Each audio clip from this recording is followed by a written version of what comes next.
pemerintah Indonesia, baik dengan pemerintah Rusia maupun dengan para pengusaha negeri beruang merah tersebut. Peningkatan kerjasama di berbagai bidang diharapkan dapat mempererat hubungan kedua negara. Berikut laporan disampaikan rekan kami Rosalina Asmarantika. Dalam kunjungan kerjanya ke Republik Federal Rusia, ada beberapa hal penting yang dilakukan oleh Presiden Joko Widodo. Di hari pertama, Presiden Joko Widodo bertemu dengan Presiden Rusia Vladimir Putin, dan ada beberapa kesepakatan yang dijalin antara Republik Indonesia dengan Republik Federal Rusia. Ini ada dua hal besar yang disepakati dalam bidang ekonomi, kemudian juga dalam bidang pertahanan. Dalam bidang ekonomi sendiri ada kesepakatan terkait dengan perdagangan, investasi, dan juga pariwisata. Dan Presiden Joko Widodo juga ketika bertemu dengan Vladimir Putin ini mengajak agar Rusia diversifikasi investasi, karena selama ini Rusia sangat tertarik begitu dengan sektor investasi pertambangan dan diarahkan atau diajak untuk investasi ke sektor lain, yaitu sektor maritim. Dan selain itu juga di hari kedua Presiden Joko Widodo bertemu dengan Nguyen Huan Phuc yang merupakan presiden dari Vietnam yang baru terpilih, dan ini adalah pertemuan akrab begitu atau pertemuan persahabatan dan memperkenalkan diri satu sama lain. Di hari kedua juga Presiden Joko Widodo sempat bertemu dengan CEO dari 4 perusahaan Rusia yang saat ini sudah berinvestasi begitu atau berbisnis di Indonesia, dan rencananya di hari ketiga tanggal 20 Mei tahun 2016 Presiden Joko Widodo akan hadir dalam puncak Asian Russian Summit 2016 dan selanjutnya akan bertolak kembali ke tanah air. Dari Sochi, Rusia, Rosalina Asmarantika, Metro TV.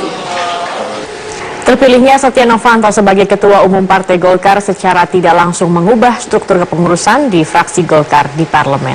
Rekan kami Mila Amalia akan melaporkan langsung dari gedung parlemen. Mila, apa saja perubahan yang terjadi di alat kelengkapan Dewan setelah Setia Novanto mundur sebagai Ketua Fraksi Golkar? Ya Robert, tentunya akan ada perubahan atau rotasi bagi anggota fraksi Partai Golkar di alat kelengkapan Dewan DPR setelah Setia Novanto ini berencana untuk mengundurkan diri dari Ketua Fraksi Partai Golkar. Terlebih dirinya sudah dilantik sebagai calon Ketua Umum Partai Golkar hasil Munaslup 2016 yang dilaksanakan di Bali pada Selasa pekan ini. Namun tadi saat kami mengkonfirmasi kepada Wakil Ketua Fraksi Partai Golkar, Firman Subagio, ini mengatakan bahwa belum ada pembahasan siapa saja yang akan dirotasi di alat kelengkapan Dewan di DPR ini, karena memang hingga saat ini Partai Golkar masih fokus untuk mencari nama-nama siapa yang akan menggantikan Setia Novanto sebagai Ketua Fraksi Partai Golkar. Saat kami tadi menanyakan kepada Firman siapa kira-kira kader Partai Golkar ini yang memenuhi persyaratan untuk menduduki kursi ketua fraksi ini, tadi Firman menjawab bahwa mencuat kedua nama, yaitu Rumkono dan juga Aziz Syamsuddin yang akan mengisi jabatan sebagai ketua fraksi. Alasannya ini karena Rumkono merupakan seorang politikus senior Partai Golkar, sedangkan Aziz Syamsuddin yang saat ini menjabat sebagai sekretaris fraksi ini merupakan pemegang suara ketiga terbanyak setelah Setia Novanto dan juga Ade Komarudin di dalam pemilihan Ketua Umum Partai Golkar yang dilaksanakan di Munaslup atau ditentukan di Munaslup Bali ini. Dan selain itu juga alasan lainnya adalah di antara kedua ini dinilai mempunyai pengalaman kepemimpinan yang mumpuni untuk mengatur anggota-anggota Partai Golkar yang ada di DPR untuk mengisi sebagai ketua fraksi Partai Golkar di DPR. Dan berikut pernyataan dari Wakil Ketua Fraksi Partai Golkar Firman Subagio.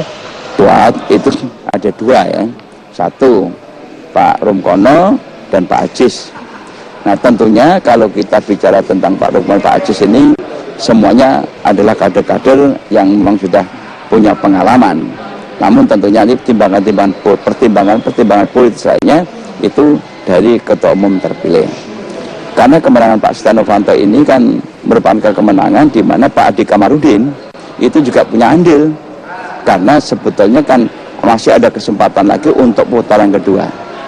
Mengenai posisi Ketua DPR Ade Komarudin ini, Setia Novanto dan juga Ade Komarudin beserta petinggi-petinggi Partai Golkar ini menyetujui bahwa Ade Komarudin akan tetap menjabat sebagai Ketua DPR periode 2014-2019. Keputusan ini diambil di saat pelaksanaan Munaslup di Bali pada pekan ini, karena memang Ade Komarudin ini akhirnya memilih untuk mengundurkan diri dalam pemilihan ketua umum di ronde kedua, dan ini akhirnya Setia Novanto begitupun juga dengan Ade Komarudin dan petinggi-petinggi Partai Golkar lainnya ini menyetujui bahwa Ade Komarudin tetap menjabat sebagai ketua DPR. Mengenai pemilihan ketua fraksi ini akhirnya diserahkan kepada Setia Novanto untuk menentukan di antara dua nama ini siapa yang akan dipilih, dan nantinya ketua fraksi ini akan menentukan siapa-siapa sajakah anggota DPR di fraksi Partai Golkar ini yang akan dirotasi di alat-alat kelengkapan dewan yang ada di DPR. Untuk sementara demikian, Robert, yang dapat disampaikan dari DPR. Kembali ke studio.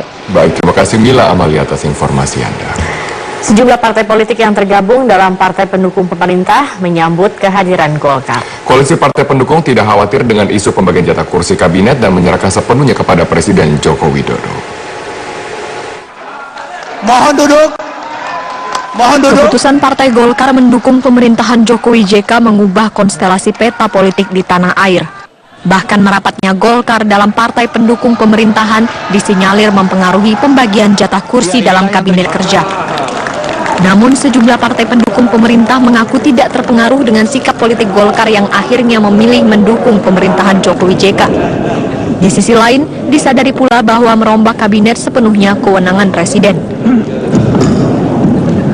Terkait dengan reshuffle kabinet sepenuhnya menjadi domain dan hak prerogatif Presiden. Kami mendukung Presiden untuk bila Presiden merasa perlu untuk mengambil pembantu-pembantunya dari segenap komponen masyarakat, putra-putri Indonesia terbaik, termasuk dari komponen unsur PAN dan Golkar. Ini tidak ada hubungannya dengan bertambah atau berkurangnya porsi kabinet dari fraksi-fraksi atau dari partai-partai pendukung Presiden, tidak ada hubungannya. Ya, kalau terancam nggak terancam belum jelas juga, ya kan? Apakah PAN juga dapat menteri itu kan belum jelas, ya. Karena itu hak prerogatif Presiden. Tetapi kalau mau lihat fakta sekarang, tentu kader Golkar udah banyak di pemerintahan, ya kan? Ada Pak Luhut, ya kan? Ada Pak JK, mungkin ada juga yang lain berafiliasi dari Golkar. Kita tidak merasa terancam itu, karena dulu ketika masuk ke dalam pemerintahan kan ketika yang kemudian menominasikan Pak Lukman dan diterima oleh Presiden, pada saat itu posisinya posisi diminta, bukan meminta.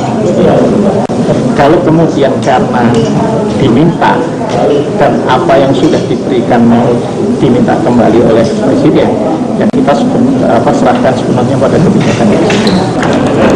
Bergabungnya Golkar dalam barisan koalisi partai pendukung pemerintah justru dinilai menguatkan kinerja pemerintah Joko Widodo Yusuf Kala. Tim Liputan, Metro TV. Menjadi pribadi yang baik dan dapat memberikan manfaat bagi orang lain maupun lingkungannya harus dijadikan prinsip hidup setiap manusia. Seperti yang dilakukan seorang warga Kabupaten Bantul, Daerah Istimewa Yogyakarta, Bambang Suwerda, yang menjadi pelopor Bank Sampah Nasional. Seperti apa Bank Sampah yang dimaksud? Berikut liputannya untuk Anda. Bank Sampah Gemaripah Bedegan Kabupaten Bantul, Daerah Istimewa Yogyakarta patut berbangga. Namanya cukup dikenal di tingkat nasional hingga masyarakat luar negeri. Konsep yang digagas oleh Bank Sampah yaitu kombinasi antar teknik pengelolaan sampah dengan manajemen bank konvensional. Konsep ini tidak hanya mampu mengatasi permasalahan lingkungan dan sampah, namun juga membawa keuntungan finansial bagi masyarakat yang bersinggungan dengan sampah. Gagasan ini ditemukan oleh seorang warga Bantul, Bambang Suwerda, yang juga menjadi dosen di Kampus Politeknik Kesehatan Kementerian Kesehatan Yogyakarta. Bambang menciptakan konsep bank sampah untuk menghadapi masalah sampah di lingkungan tempat tinggalnya. Ya, terutama kami alami bahwa di sekitar kami banyak warga membakar, membuang sampah secara sembarangan. Mereka belum memahami tentang makna pentingnya mengelola sampah, sehingga sampah yang selama ini dibakar dibuang, kami berharap dengan konsep menabung dengan terlebih dahulu memilah, akhirnya menjadi sesuatu yang bernilai positif dari sisi edukasi, lingkungan, dan sosial ekonomi. Kini keberadaan bank sampah telah diterapkan di 20 desa di Kabupaten Bantul dengan melibatkan sekitar 1.000 keluarga. Tidak sedikit rombongan warga dari luar daerah melakukan studi banding di bank sampah ini. Nasabah tadi sudah dijelaskan mulai dari struktur organisasi, kemudian cara pengelolaannya. Jadi sampah rumah tangga bisa dikelola oleh bank sampah sehingga harapannya bisa untuk meningkatkan ekonomi masing-masing rumah tangga ataupun juga anak-anak bisa menabung di bank sampah. Selain itu juga untuk kesehatan lingkungan. Selain konsep bank, Bambang juga mengaplikasikan ilmu ke masyarakat sebagai upaya mendorong program pemerintah tentang pengelolaan sampah. Bank sampah juga menjadi salah satu instrumen penilaian adipura oleh pemerintah pusat. Dari Kabupaten Bantul, Daerah Istimewa Yogyakarta, Agus Suci, Metro TV.